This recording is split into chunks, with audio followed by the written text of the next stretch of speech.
तो आप सबके बीच में आकर के मुझे बहुत आनंद की अनुभूति हो रही है और मैं धन्यवाद देना चाहूँगा पूरे गीता परिवार के सदस्यों का, जिन्होंने इतना अच्छा प्रोग्राम अरेंज किया है आप सबके लिए। इनका उद्देश्य क्या है गीता परिवार का, जो उन्होंने बहुत अच्छे से बतलाया। वास्तविक रूप से गीता के आधार पे ही परिवार बन सकता है गीता परिवार नाम भी बहुत अच्छा रखा है। जो परिवार में असली सुख शांति समृद्धि तभी आएगी जब केंद्र में गीता होगा। गीता है क्या, जैसे हमने 12वें अध्याय 15वें अध्याय का उच्चारण किया है। इसमें भगवान कहते हैं मनः ममय वांशो जीव लोके जीव भूता सनातनः मनः षष्ठानि इंद्रियानि प्रकृति स्थानी कर्षति ही। कि जितने भी जीवात्माएं हैं, हम सब यहाँ पे जितने भी बैठे हैं, सभी के सभी भगवान के अंश हैं। परिवार हम बोलते हैं ना, परिवार, तो परिवार का होता माता पिता, माता पिता उनके बच्चे, तो माता पिता से ही परिवार बनता है। उसी प्रकार से हम सब के जो माता पिता हैं वो कौन है? वो स्वयं भगवान श्री कृष्ण खुद कह रहे हैं ममय वांशो जीव लोके जीव भूता सनातन। तो जब भगवान को हम केंद्र में रह के सारी गतिविधि करेंगे, गीता का निष्कर्ष क्या है, गीता का उद्देश्य क्या है, इसका निष्कर्ष क्या है? भगवान खुद कहते हैं मन मना भव मद्भक्तो मद्या जीमाम नमस्कुरु माम विवेशति सत्यम ते प्रतिजानी प्रियोसी में। कि अपना मन मुझ में लगाओ, मन मना भव मद भक्तो, मेरे भक्त बनो, मद्या जी मेरी अर्चना करो, माम नमस्कुरु मुझे प्रणाम करो, यद करोसी यद अस्नासी यद जिहोसी ददासी यद तपस्यसि कौन्तेय तत्कुरुष्व मदर्पणम।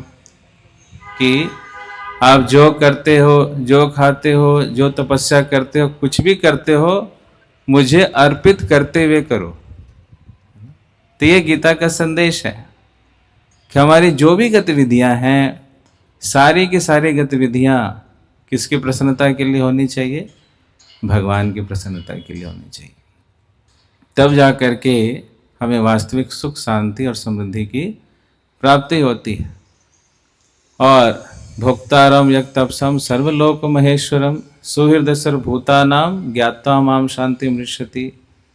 जब कोई व्यक्ति यह समझ जाता है कि परम भोक्ता मैं नहीं हूँ, परम भोक्ता कौन है? भगवान है। भोक्तारम यक्तपसाम, जो भी मैं कर्तव्य करता हूँ, कार्य करता हूँ, किसके लिए करना है? भगवान के लिए करना है। भोक्तारम यक्तपसाम सर्वलोक महेश्वरम, जितने भी लोक आप देखते हो, 14 लोक होते हैं, 14 भुवन होते हैं, सब कुछ के मालिक कौन है? वो भगवान है। सर्वलोक महेश्वरम सुहृद सर्वभूतानाम, कि जितने भी जीव हैं सभी जीवों के सुहृद, हमारे जो परम हितैषी हैं, वो कौन है? वो भगवान। ज्ञात्वा माम शांति मृच्छति, जो इस बात को जान लेता है उसी को क्या मिलता है? शांति प्राप्त हो जाती है ना। तो इसलिए गीता का एक एक श्लोक बहुत गंभीर है, बहुत गहरा है। और पूरे गीता में आप देखोगे 5 विषयों के ऊपर चर्चा की गई है। 5 विषय क्या है? पहला है आत्मा, कि हम कौन हैं, हमारा अस्तित्व क्या है। नैनम छिंदन्ति शस्त्राणि नैनम दहति पावकः न चैनम क्लेदयन्त्यापो न शोष्यति मारुतः देहिनोऽस्मिन् यथा देहे कौमारम यौवनम जरा तथा देहांतर प्राप्ति धीरस्तत्र न मुह्यति। तो गीता में दूसरे अध्याय में आप क्या देखते हो? पूरा हमारा जो एग्जिस्टेंस है, हमारा जो अस्तित्व है, हम कौन है, इसके विषय में चर्चा की गई है। फिर भगवान कौन है? मत्तः परतरम नान्यत किंचित अस्ति धनंजय, हे धनंजय मुझसे ऊपर और कुछ भी नहीं है। भगवान के विषय में स्वयं बतलाते हैं कृष्ण। और हम इधर क्या है, क्यों है, कैसे आए हैं, प्रकृति क्या है, उसके विषय में बतलाया गया है। काल क्या है, उसके विषय में बताया गया है। तीनों गुण क्या होते हैं, उसके विषय में बताया गया है। तो इन 5 विषयों के ऊपर भगवान भगवद गीता में बतलाते हैं। गीता के अध्ययन से आप देखोगे कि आपके मन में जितने भी प्रश्न हैं सभी प्रश्नों के उत्तर आपको भगवद गीता में प्राप्त हो जाते हैं। कोई भी ऐसा प्रश्न नहीं है जिसका उत्तर आपको भगवद गीता में प्राप्त नहीं होता। इसलिए कहा गया है कि पूरे वेद उपनिषद जितने भी शास्त्र हैं सभी शास्त्रों का जो निचोड़ है वो क्या है? श्रीमद् भगवद गीता। कई लोग कहते हैं क्या भगवद गीता तो बूढ़े लोगों को पढ़ने के लिए है, ऐसा बोलते हैं ना, कि जो मरने वाले हैं उनको जाके 15वां अध्याय कान में पढ़ा दो बस हो गया। तो भगवद गीता अंत समय के लिए ज्ञान नहीं है, भगवद गीता जीने के लिए। भगवद गीता पे मरने मारने वालों की कमी नहीं है, लेकिन भगवद गीता पे जीने वालों की कमी है। तो जीवन जीने से पहले यह हमें ज्ञान प्राप्त होना चाहिए या जीवन के अंत में यह ज्ञान प्राप्त होना चाहिए? कब प्राप्त होना चाहिए? कितने लोग कहते हैं जीने से पहले? हाँ, वेरी गुड। तो जब जीवन हमारा प्रारंभ हो रहा है, प्रहलाद महाराज भागवत में कहते हैं कौमारम आचरित प्रज्ञा धर्मान भागवतन यह दुर्लभम मानुषम जन्मा तदपि अध्रुवम अर्थदम, कि कौमार अवस्था 5 वर्ष की अवस्था से यह ज्ञान का हमें प्राप्त होना चाहिए। तो आप में से कितने लोग 5 वर्ष से ज्यादा हो? ये बच्चे कितने बड़े हैं? 6 साल के हो गए। 5 वर्ष से ही गीता का ज्ञान हमें प्राप्त होना चाहिए और गीता के ज्ञान के आधार पे ही जीवन चलना है। जैसे मान लीजिए आप कोई मशीन खरीदते हो, कोई गाड़ी खरीदते हो, तो उसके साथ आपको एक मैनुअल दिया जाता है और उस मैनुअल को पढ़ करके आप उस मशीन को बहुत अच्छे से चला सकते हो। लेकिन जिसने उस मैनुअल को नहीं पढ़ा है तो उसके लिए वो मशीन चलाना बड़ा मुश्किल हो जाता है। वो अपने आप से एक्सपेरिमेंट करता रहेगा, ये बटन दबाऊं, ये करूं, ऐसा करूं, वो खराब भी कर देता है मशीन। उसी प्रकार से हम सबको भी एक मशीन प्राप्त हुआ है, एक यंत्र प्राप्त हुआ है। कौन सा यंत्र है ये? ये शरीर। इस शरीर भी एक यंत्र के समान है।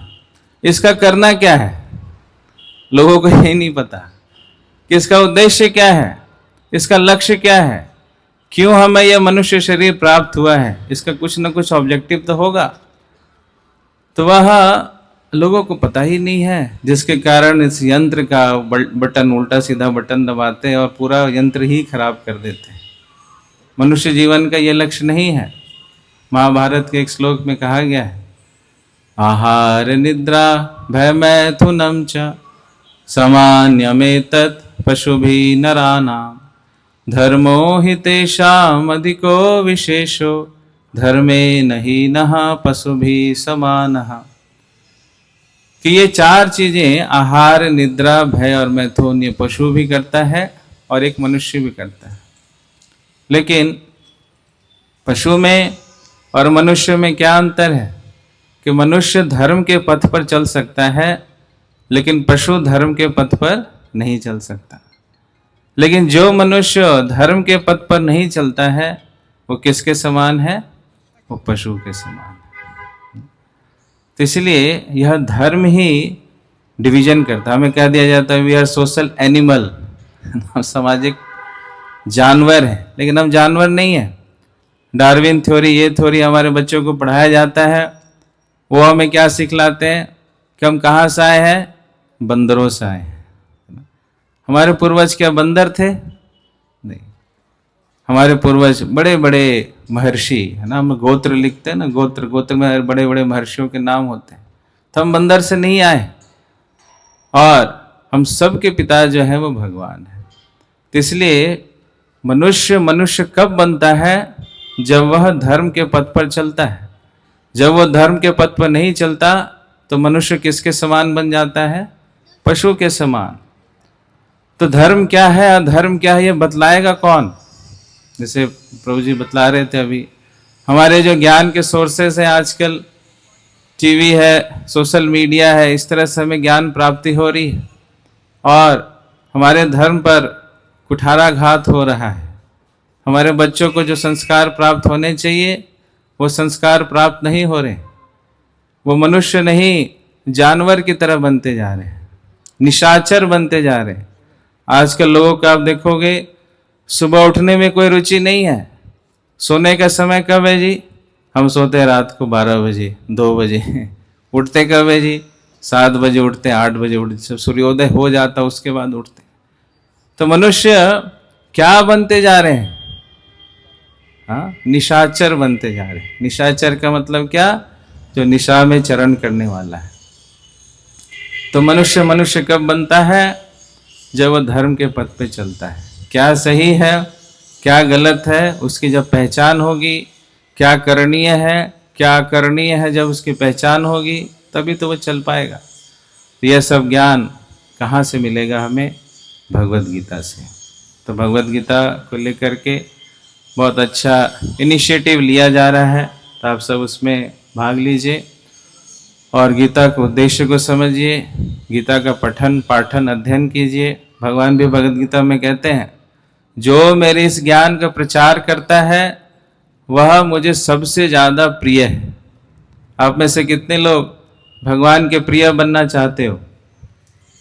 सभी? तो बहुत सरल सा तरीका है कि खुद भी गीता को अपने जीवन में लाएं और दूसरों को भी भगवत गीता का प्रचार करें। तो आपको जानकर के खुशी होगी कि इस्कॉन एक ऐसी संस्था है जो पूरे विश्व भर में गीता का प्रचार कर रही है, न केवल भारतवर्ष में। यहाँ पे अमेरिकी, Europeans, Chinese, Russians, Siberians, Armenians, Kazakhstan, Afghanistan, जितने भी, पाकिस्तान, बांग्लादेश, सभी जगह इस्कॉन भगवत गीता का प्रचार करता है, भगवान श्री कृष्ण की तरफ लाने का प्रयास कर रहा है। तो हम सबका उद्देश्य एक ही है, गीता का प्रचार प्रसार हो। और ये गीता जयंती का महीना भी चल रहा है। इसमें आप देखोगे भक्त लोग सड़कों पे आकर के गीता बांटते हैं। आपने देखा बद्दी में भी अभी हमारी पूरी बस आई हुई है, भगवत गीता लेकर के आई हुई है। पूरे भगवत गीता को हर एक जगह प्रचार करने का हम प्रयास कर रहे हैं। और इस वर्ष इस्कॉन जो चंडीगढ़ मंदिर है, इसके तरफ से हम लगभग 1 लाख भगवत गीता बांटने का प्रयास कर रहे हैं। हरि बोल, क्लैपिंग करो उसके लिए। और कुंभ के मेले में भी हम जाएंगे। अभी कुंभ का मेला लगेगा प्रयागराज में, वहाँ पर भी जितने भी श्रद्धालु आएंगे सभी को फ्री में भगवत गीता वहाँ पे वितरण किया जाएगा। हरि बोल।